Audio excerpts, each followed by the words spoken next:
Dear Sanju Samson, भाई high time है, या तो सुधर जाओ, बेहतर हो जाओ, कंसिस्टेंसी ले आओ, या एक और वर्ल्ड कप डगआउट में बैठकर देखने को तैयार हो जाओ।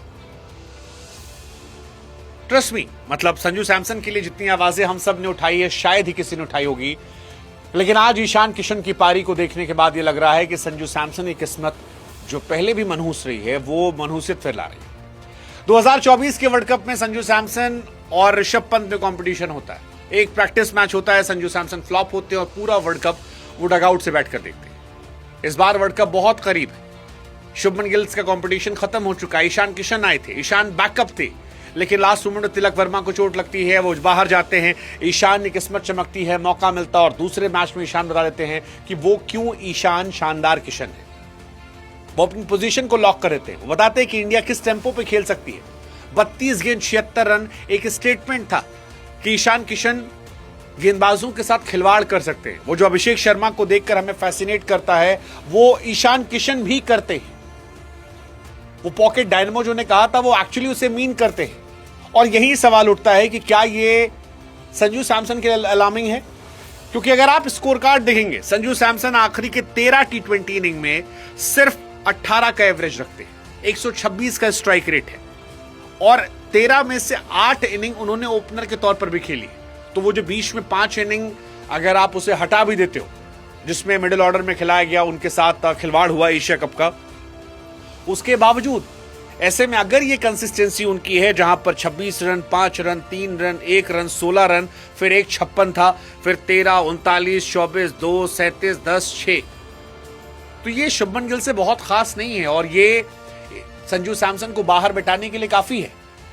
पिछले मैच में संजू पहले ओवर में गए, इस मैच में भी संजू पहले ओवर में गए और जब 6 पर 2 था वहां से ईशान किशन ने 32 पे 76 मार दिया, 11 चौके, 4 छक्के, मतलब 7 विकेट से न्यूजीलैंड जो हारी है उसमें बहुत बड़ी भूमिका ईशान किशन की रही है। और इसीलिए सवाल उठ रहा है कि क्या संजू सैमसन जो है वो अपने साथ खिलवाड़ कर रहे हैं, क्योंकि संजू सैमसन का रूटीन वही है, उठो, जस्टिस फॉर संजू सैमसन, फिर वो बेचारे आउट सिलेक्शन करवाते हैं उनका, फिर वो टीम में जाके फ्लॉप हो जाते हैं और फिर वो बाहर हो जाते हैं। And despite being a big fan of Sanju Samson, अगर तिलक वर्मा लौटते हैं तो ये जगह ईशान किशन की है। I completely support Ishan Kishan, because Ishan ने वो जगह छीनी है। आप सेंट्रल कॉन्ट्रैक्ट से ड्रॉप करते हो, उनको लेकर नेगेटिव आर्टिकल आते हैं, उसके बाद ये लड़का जाता है डोमेस्टिक में, बेइज्जती का घूंट सहता है। सैयद मुश्ताक अली में 517 रन, 51 का एवरेज, 197 का स्ट्राइक रेट, कैप्टन के तौर पर जीत कर आता है।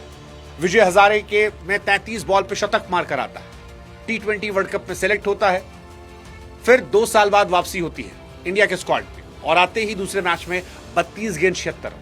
और वो अगर थोड़ा सा सूर्या बाबू 6-7 गेंद एक्स्ट्रा ना खेलते, तो मोमेंटम शिफ्ट ना होता, थोड़ा इजी ना होता, तो शायद ये शतक भी हो सकता था।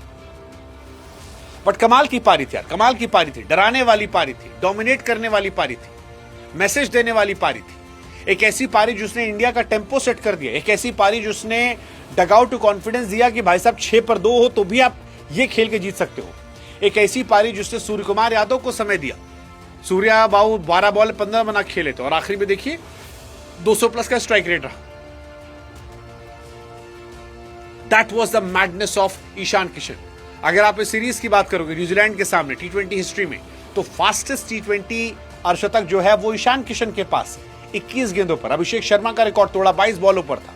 और इसीलिए मैं कह रहा हूं कि आप इमेजिन करो 2 एंड से, अभिषेक शर्मा, ईशान किशन, अगर तिलक वर्मा फिट होकर लौट आते हैं, मुझे लगता है पता नहीं क्योंकि संजू सैमसन को एक मौका और मिलेगा तीसरे मैच में। चौथे मैच में अगर वो नहीं चलते हैं तीसरे मैच में, तो फिर हो सकता है कि चौथे मैच में उन्हें ड्रॉप किया जाए, ईशान किशन से कीपिंग करवाई जाए और उनकी जगह पर श्रेयस अय्यर को मौका मिल जाए। अगर तिलक वर्मा की वापसी तय है तो हो सकता है शायद उन्हें 1-2 मौके और दे दी जाए। बस इस सीरीज में संजू सैमसन को कुछ एक्स्ट्रा करना होगा, चाहे वो शतक हो या ईशान किशन जैसी एक पारी जहां पर आप बताओ कि why you are Sanju Samson. आप वही खिलाड़ी जिसने 3 शतक लगाए थे और ये बहुत बहुत बहुत जरूरी है, बहुत जरूरी है। मतलब संजू सैमसन को समझना पड़ेगा कि बाहर एक ऋतुराज गायकवाड़ जैसा लड़का बैठा है जो परफॉर्मेंस करके गायब है, परफॉर्मेंस करके गायब है। और आप नंबर 1 विकेट कीपर चॉइस से नंबर 2 कब बन जाओगे, you will not have any idea, because ultimately performance is the key. अगर जोर जबरदस्ती या बैकअप के जरिए टीम में काम होता तो शायद शुभमन गिल की जगह बनी होती, लेकिन वो जगह छीनी गई क्योंकि परफॉर्मेंस मैटर करती है।